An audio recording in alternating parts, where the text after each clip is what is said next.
You guys aren't going to believe it, but they're disrespecting our guy, Tre Mitchell, again.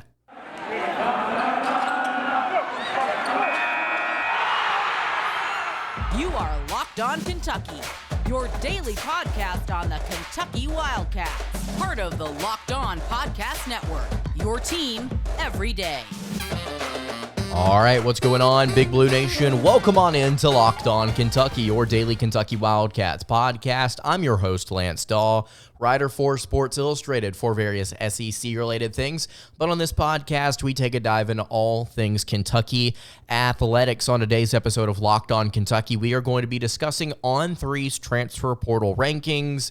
Guess what? They have disrespected our guy, Tre Mitchell, once again. We're going to dive into the AP Top 25 poll. Kentucky Wildcats just outside of the poll, but because we just kind of want to take a dive into college football here, going to talk a little bit about the poll overall. A quick note here before we begin the show. If you have not subscribed to the YouTube channel already, please go ahead and do so. If you're listening on podcast, it would be phenomenal if you left us a review. If you like the show, let us know what you think about it. Also, subscribe wherever you are listening there. Tre Mitchell is nowhere to be found in On3's transfer portal rankings. They are disrespecting my guy once more. I cannot believe this. Tre Mitchell has been, over his career, a transfer portal guy. He went from UMass after playing 2 seasons with the Minutemen, heading over to Texas and then to West Virginia, both 1-year stints with the Longhorns and the Mountaineers.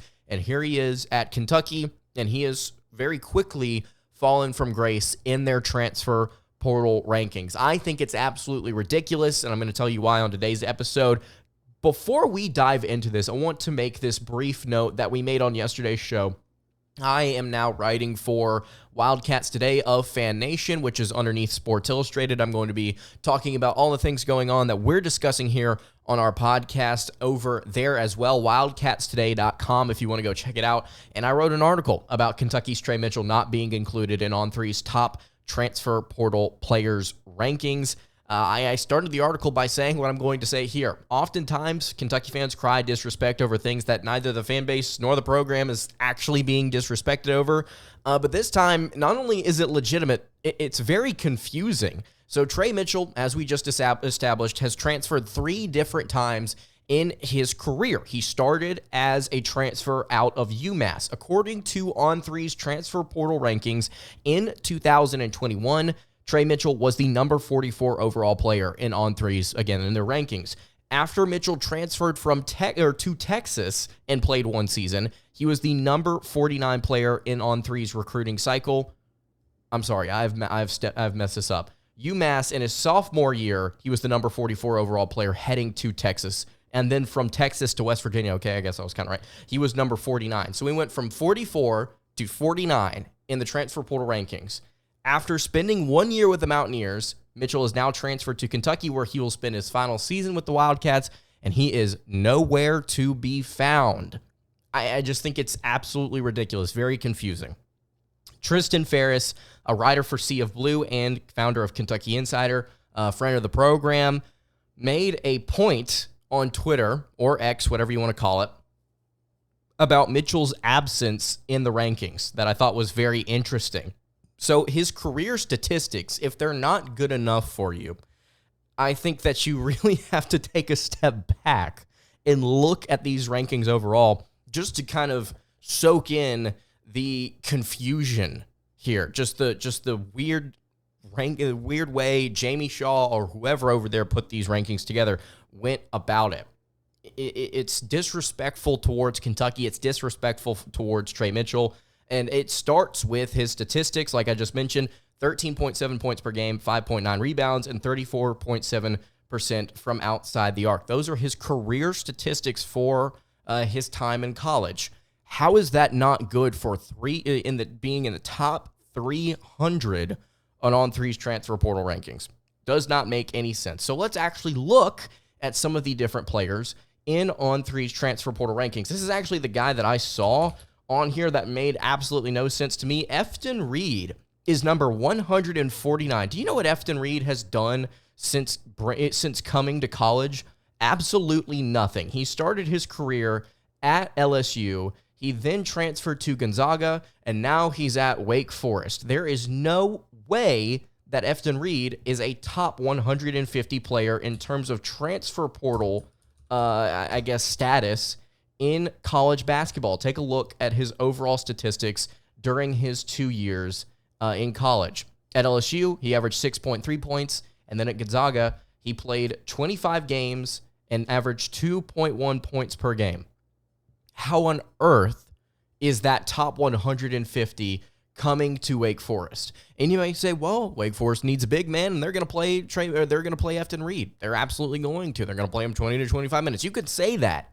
But at the same time, how does that trump 4 years of collegiate experience where you're averaging 14, 6, and you're shooting almost 35% from deep? What's going on here? And then I think the biggest kicker for me, this is the funniest thing out of all of this. Listen to this. The number 300 player in On3's recruiting rankings, or transfer portal rankings, which, by the way, it only goes to 300. They cap it at 300. I'm going to try and pronounce this kid's name. I believe it's Sahvir Wheeler, or Air is how you pronounce his last name. A-I-R-E. It's Sahvir Wheeler, or Air. He was a 3-star prospect from Miami. He has since transferred to Penn State. He's a 6'10" freshman, 215 pounds. Okay, you know what? You see some potential there. You know, top 300, whatever. What were his stats in his first season at Miami? They had to have been decent. 0.6 points and 0.6 rebounds per game in his lone season with the Hurricanes. That's top 300, according to On3. But a player that has been top 50 in the past 2 cycles of the transfer portal recruiting rankings is no longer worthy of being in the top 300. And here's the thing. Here's what I come back to. Maybe it's they didn't add Tre Mitchell because it was a late addition to the transfer portal. Maybe it was just that. They've continued to update this thing all the way through July. I don't understand that. We've continued to make notes here all the way through July. What's going on here? It's just a very confusing spot to put Tre Mitchell in. And again, this is disrespectful, I think. Again, this is a guy that has been in college for a long time, that has the experience, has the statistics, has the versatility to prove that he is one of the best top 300 players in this portal cycle. It does not make sense to me. So we shift from stats to where the rest of the rankings are to now let's talk about his abilities for just a second. Tre Mitchell, I think at all 3 different spots, at UMass, at Texas, and at West Virginia, he showed the ability to do different things. At UMass, he proved that he can be a volume scorer. Both in his freshman and sophomore season, he was averaging over 16 points per game. He looked great with the Minutemen. And he was at times dominant. And I believe the A-10 is where the Minutemen play. I may be wrong on that. But then he transferred to a big boy school. He transferred to Texas. And he proved that he can still play center and stretch and be a stretch big at a more difficult level. Texas is one of the premier programs in college basketball right now. They have great recruiting classes year in and year out, and they just brought in one of the best transfers in the entire country, at least according to On3. Max Abmas is going to be one of the best guards in college basketball once again after transferring from Oral Roberts. But Mitchell showed on a roster that lacked height, hey, I can be your center here, and I can play well. I can statistically play well. On top of this, I can slide up to the 4 if you need me to in case you want to do some cool things in a rotation. And then at West Virginia, he continued to prove in the same conference with more difficult surroundings that he can still be statistically sound and he can still put out numbers for you that are pleasing. On top of this, he also proved that he can slide up and play the 4 more often because West Virginia did not play him as often at center as Texas did. So he's shown his versatility, he's shown his ability to shoot, he's shown his ability to score. And all of a sudden, he comes to Kentucky, and that's just not worthy of a top 300 ranking. There has to be something else here. There has to be something else going on here because it is just straight ridiculous. The final thing I want to note here, and this is no slight to any of Kentucky's three former players here. Sahvir Wheeler, Daimion Collins, and CJ Fredrick all transferred out. Wheeler to Washington, Collins to LSU, and Fredrick to Cincinnati. All three of these guys are inside the top 300, and not only are they inside the top 300, but they're in the top 170. CJ Fredrick was 166th in the transfer portal rankings. Daimion Collins was 95th, and Sahvir Wheeler was 69th. Makes no sense to me that Trey Mitchell has been slighted this hard in these rankings. I'm just going to scroll, and I'm just going to pick somebody random out of here. Let's see. I'm going to you know what? This is actually a kid that I know about. Chance Westry transferred from Auburn to Syracuse. Freshman, 4-star guard, previously 6'6", 190, played in Arizona, played at Compass Prep, originally from Harrisburg, Pennsylvania. This kid had surgery this past year and hardly played for Auburn and eventually redshirted. Whenever he played, and they played back in Israel back in last summer, whenever he played, he had major defensive issues, at least based on what I saw. Raw. He's a top 105 prospect. He's the number 105 prospect. Statistically, did not hit a three. Took somewhere between, I think, 15 to 16 threes during the time that Auburn was playing in the non-con slate last year. Did not make a shot. He made some two-pointers, made some layups, did not hit an outside shot. Yet he's 105 out of 300 over Tre Mitchell. Get out of here, man. That's ridiculous. All right, I want to talk about the AP Top 25 poll briefly here, in case you hear some things going on in the background, like some pops. It is not a weapon, but rather it is it's a bunch of fireworks firing at the SEC stadium that is less than a mile away from me, because it's orientation, I believe, for a lot of different folks. College students are coming back to campus, so they're having a bunch of fireworks right now at the stadium, I think, to celebrate them while they hold some event. So if you hear any of that, I apologize. Also, again, wildcatstoday.com, you can go check out this article, and I would appreciate it if you went and followed our guy Tristan Ferris as well. I dropped a link to his Twitter in that article as well. I want to talk about the AP Top 25 poll. Kentucky football is not in the poll. They're just outside of it. I disagree with this. I'm going to talk about it in just a second. Before we do that, though, I want to tell you guys about a new sponsor of the podcast, and that is Neutralfall. Let me pull this up here. Boop. All right, cool. Neutralfall is the #1 dermatologist-recommended hair growth supplement, clinically shown to improve your hair growth, visible thickness, and visible scalp coverage. Neutralfall's hair growth supplements use physician-formulated, natural, science-backed ingredients. Their drug-free, patented technology provides consistent, reliable results without compromising your sexual health. All you have to do is go to Neutralfall.com/men to take their hair health wellness quiz.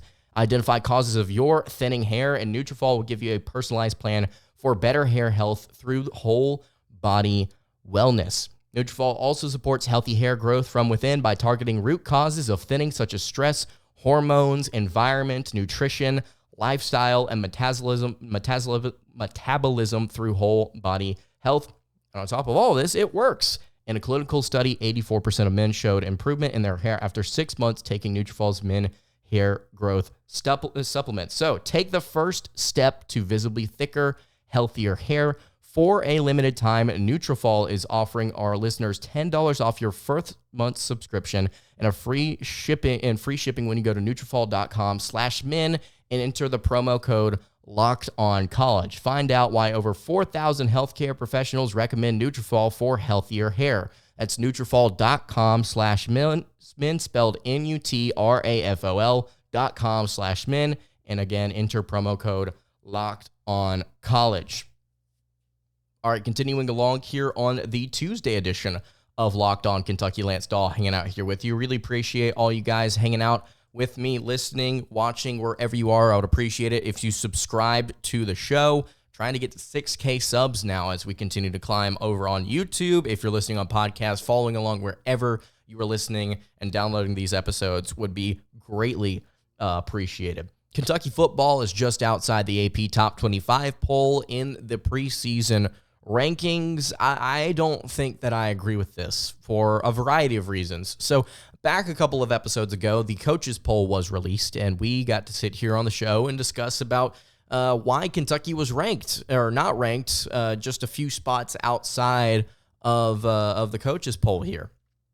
And I walked through, just based on what the offense is and what it looks like this year alone, the Wildcats should be ranked. I think that they should be ranked. And I know that there's probably a little bit of bias in here somewhere, but I truly do think with the addition of a top quarterback from another Power 5 conference in Devin Leary, for the return of Liam Cohen from the Rams after being at Kentucky in 2021, you get your OC back.